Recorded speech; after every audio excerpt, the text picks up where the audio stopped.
Kill the coverage and then watch how quickly they forget the same issues people said that we cannot neglect. Woo. Ladies and gentlemen, I am happy to report that I am still here. I'm still here, folks, and this is another episode of the Sexual Intellectual Podcast. And in case you don't know who I am JD, aka He Who Pods. And there is a ton of things going on. So let's start with the big one. Everyone knows by now that the Supreme Court, y'all know what happened with affirmative action, right? And so I don't think y'all need me to come up here and tell you why this is bad, why this is messed up. I don't think that y'all need that. And so it's been everywhere the past couple days. I don't think y'all need me for that. So if y'all really want me to chime in, you could put it in the comments and I'll do it another time. But I feel like everyone has been doing think pieces and videos about what's going on with the Supreme Court and affirmative action. I don't think I need to be another person chiming in on it. If y'all want that, let me know. I'm glad to give it to y'all if that's what y'all want, but I don't think that's what y'all want. So let's go to something that you might want. I'm going to start with story time, ladies and gentlemen. That's right. And so, once upon a time, I was a teenager. I was a teenager living with my dad. Two guys just living life. And one day I came home and my dad had the TV on really loud. And he didn't even know I came in. Not because I came in creeping. Just he was so locked into what was on the TV. He didn't even hear me come in. The TV was loud. It was hooked up to the speaker, surround sound style. My dad always been, a surround sound kind of guy. It's kind of where I got it from. If you know me, you know that. And so I came in and there was this old woman on the TV. And I'm like, who's this old white lady? But I haven't said anything yet. He doesn't even see me because I'm behind him and he's locked in on the TV. You got to understand, right? I'm a teenager. I walk in and there's a grandma on the screen. And my dad is locked in. I mean, posture. He is focused is what I'm trying to tell you. I know this is a listening session for some of y'all. So what I'm saying is his posture, his body language told me, even if I didn't know what was going on, that he was locked in. Even if I never saw this man before in life, his body language told me that he was locked in, focused. And I'm like, why is he focused on this grandma? Well, folks, I soon found out why. Because that grandma, that old woman, started saying some very specific things about intercourse. She was talking about bedroom fun in detail. Not about her own experiences, but first, when I walked in, she was being very clinical, kind of like how I am here. It wasn't he licked this and sucked that. No, this was, if you're trying to increase arousal for your partner, you might want to try doing these types of things. This was an educational show, apparently, but I was too young and dumb to know that. And finally, I asked my dad, what the hell are you watching? He said, hold on, one moment. I'm like, I don't know what's going on right now. Well, folks, what's going on was my dad was watching a woman who you probably figured out by now. Yes, that's right, folks. My dad was watching someone by the name of Sue Johanson. And that is a Canadian sex educator who had a popular show called Bang the Table. No, I'm just kidding. She had a very popular show called Sunday Night Sex. It was called the Sunday Night Sex Show. Okay? And there were lots of different things discussed on her show. I At that time I didn't know what the hell it was. But she was pulling out all type of devices, things I later learned and things I've spoken about here. The devices, not her topics, her subject matter specifically, but yes, folks, that's what my dad was watching. And I'm not going to lie, we watched a couple of episodes together. It was educational and very interesting when she would respond to people's questions on the phone or through letters. It was very interesting, very educational. And once again, I got to start there. Last episode, we thanked John Good Enough for what he's done with the ion lithium battery, which we all walk around with in some way, shape, or form. And today, folks, we have to shout out and show love to a legend in the game of sex education, good old Sue, with this show that educated people, including my dad and including yours truly. Sue has passed away at 93 years old. And, I said that to someone. Shout out to you, you know who you are. And they asked me, but did she die during intercourse? I'll be honest, I don't know the answer. Let me see if this article answers that question. So it says, Johanson reportedly died surrounded by family in a long-term care facility in Ontario. That's what a representative told the CBC. And a cause of death was not revealed. And it's not really our business. I did think it was funny that someone asked me, did she pass during intercourse? And I can see why. It's interesting. But I'm glad that she passed surrounded by family, and I hope that it was painless. And regardless of how she passed, that's not the point here. I just wanted to salute Sue, give a shout out to Sue, and say thank you, Sue, because who knows if I could even come up here and do this without someone like you. And so, gotta show love to Sue. Now, I just want to let y'all know that the first flying car is on the way. That's right. I didn't make it up because a lot of the things I report here, you can't make it up. This article is from the USA Today. And it says here, the first flying car, quote unquote, Model A, approved by the FAA, and it's 100% electric. It's electric! Boogie, oogie, oogie. And so it says here, under experimental status, the first flying car has officially been cleared for takeoff. I don't even want to read anymore. I just want to say, meet George Jetson. Oh, man. Yo, we might be entering the Jetsons' time sooner than y'all thought. Who would have thought Slim Shady would be something that you would have bought, would have made you get a... Never mind. Yo, did you think we was going to have a flying car? This is crazy. First it was Tupac holograms. Now, flying cars. Yo, this is gangster. This is better than them little fake hoverboards people be on. You know what I mean? Lean forward and stuff. You know what I mean? You know what y'all seen them. Y'all know what I'm talking about. Flying car, folks. There will be a flying car maybe soon.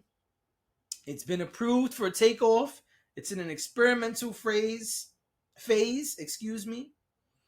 And I think this is very, very interesting. Because also, it's not by any company you would think it's by. Oh, man, yo, it's already available for pre-order. The flying car is now available for pre-order. The Santa Clara, California-based company posted on its website, carrying 1 or 2 occupants The vehicle will sell for about $300,000. A yo! Pre-orders available now. That is wild. The Model A is 100% electric, drivable on public roads, and has a vertical takeoff and landing capabilities, the company wrote in its release. Ladies and gentlemen, we have takeoff. Thank you for boarding flight. Who knows? This is a wild one, y'all. Wow. We might be in the Jetsons time real soon.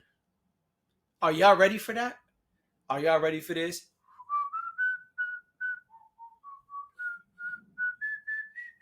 And let's move on.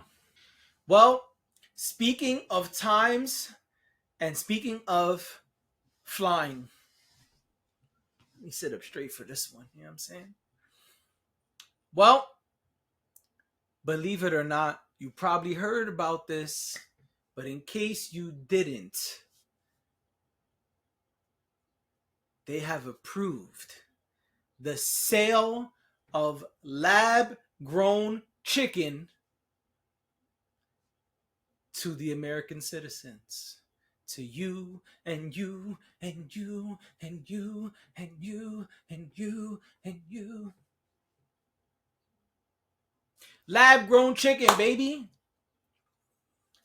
First, in like '08 or something like that, they approved the sale of clone meat to the American public. This is a history lesson today, baby. This is the History Channel for y'all. You know what I'm saying? Y'all ain't even know. They approved the sale of clone chicken. You know what? Let's be fact-based. The phone is right here. Let's just take a gander. Let's just hit the Googles and see what is up. Yo, your boy is good, kid. Your boy is good. It says right here, January 2008, the U.S. Food and Drug Administration (parentheses FDA) approved the sale of cloned animals and their offspring for food, despite fierce opposition from animal welfare and consumer advocacy groups, environmental organizations, some members of Congress, and many consumers.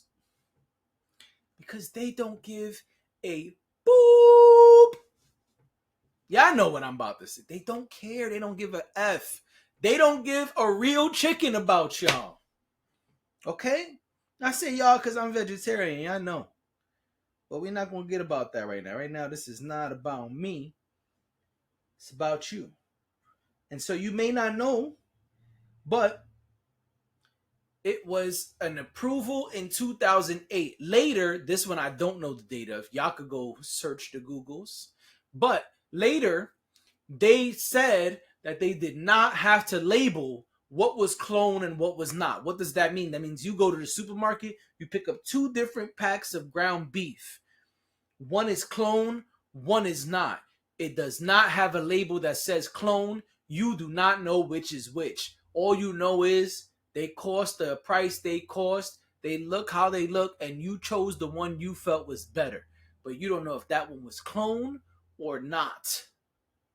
And so that was passed shortly after. Okay? So let's recap. First, clone animals and their offspring approved for sale. Next, we do not need to label what is clone and what is not. It is all available on the market. And just this week that passed, they now are allowing you to buy lab-grown chicken. So real chicken was the original. Then they had clone chicken. Now they got lab-grown chicken. And I said I'm vegetarian, so let me pick on us for just a while. Let me be real. Beyond, Impossible, all that stuff is done in a lab, right? Like, let's be real. This stuff is not just made in a motherfucking, food processor, right? This is done in a lab. And so, yes, if you're eating certain things, it is lab made, right? But I think that's a little more obvious. And you kind of know that coming in. If you go by the Beyond Burgers or the Impossible Burgers, you know more or less what you're getting. You have an idea of what you're getting. But based on the track record that I just told you about the meat, then you could probably figure out where I'm about to go next. And my guess is this. My guess is that the FDA will say you do not have to label what is lab grown chicken and what is not. Let me say it again. I think they are going to allow consumers to walk into stores, pick up a pack of chicken, and not know what the hell they are buying. I think they're about to swindle all of you. I don't think any of you are going to know very soon what it is you're buying, because truly you already do not. And let me be clear, this is not to pick on chicken consumers, because the approval of clone fruit and vegetables happened a long time ago as well. In fact, that one is discussed even less. So let me be clear, it's not about y'all getting picked on. It's about what they're trying to do to y'all that I'm trying to discuss. Okay? They don't care. And Michael Jackson said it. They don't care about us. And it still holds true. Okay? So you about to go to the supermarket and pick up some food and say, yeah, I'm about to get a whole big pack of chicken and I'm going to cook some great food for the family this weekend, and you're all going to be eating the chicken that you don't know what it is. You're not going to know, was it lab grown, was it clone, or homegrown? You ain't going to know. You will not know. Okay? That is a concern. And I think sometimes you can tell. I'm going to give you a little hint. A little something I've thought for many years and have probably never said publicly before. Only my close friends have probably heard this. Y'all remember that like a 4-piece chicken nuggets used to be like $6?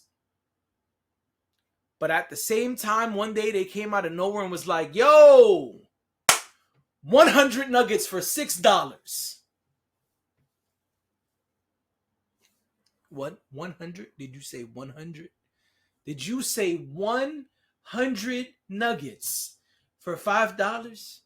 All right, maybe I'm crazy. Maybe it wasn't 5. Maybe it was $10 for 100 nuggets. But if it was $6 for 4, how come it's 100 for it don't make sense. You know why? Because that shit is clone, kid. Yes, you and your family devoured clone chicken nuggets. That's what I'm saying. Okay? To me, that has always been such a no-brainer. I know this is not a food podcast, but the FDA is a part of the government, which means hit the drop. What is this? Politics as usual. Politics as usual, folks. The FDA, the Food and Drug Administration, does not care what you consume. They do not care how it affects your body. And therefore, I don't know what you should do if you eat chicken. But I do know that they don't care, and that is worth me sharing with you. Okay? If you're watching this, I believe you're an intellectual person. Okay? That's who I try to make this for. People who want to learn, people who want to share information, people who want to take in information. So that's what I'm trying to do. I'm trying to spread information with this specific topic. Okay?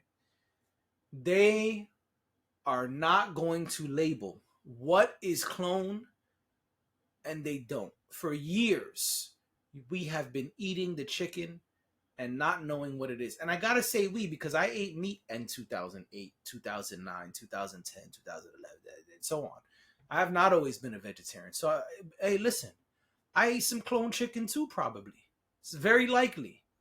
Because I don't think we're even getting real chicken anymore. If they are doing lab grown chicken and feeding it to the US, to their own citizens, I'm pretty sure they don't care. What I don't understand, and this is going to sound a little fucked up probably, but why they don't send it to what they consider third world countries? Hear me out. Hear me out. The United States has told us that we are one of very few elite countries. This is what they told us. I ain't making this up. This is what they have said. This is the best country in the world. We got to make it great again. We're a superpower. All of these terms, right? Cool. And they've also told us that there are all of these other countries which lack representation in the world, which lack many, many resources, and cannot compete with the rest of the world in many different ways because they are struggling to survive in that country. Y'all see the commercials? It's people with like their rib cage showing, kids with no shoes, houses that are barely standing up. It looked like the Three Little Pigs made them, but before they got the bricks. Y'all know what I'm saying.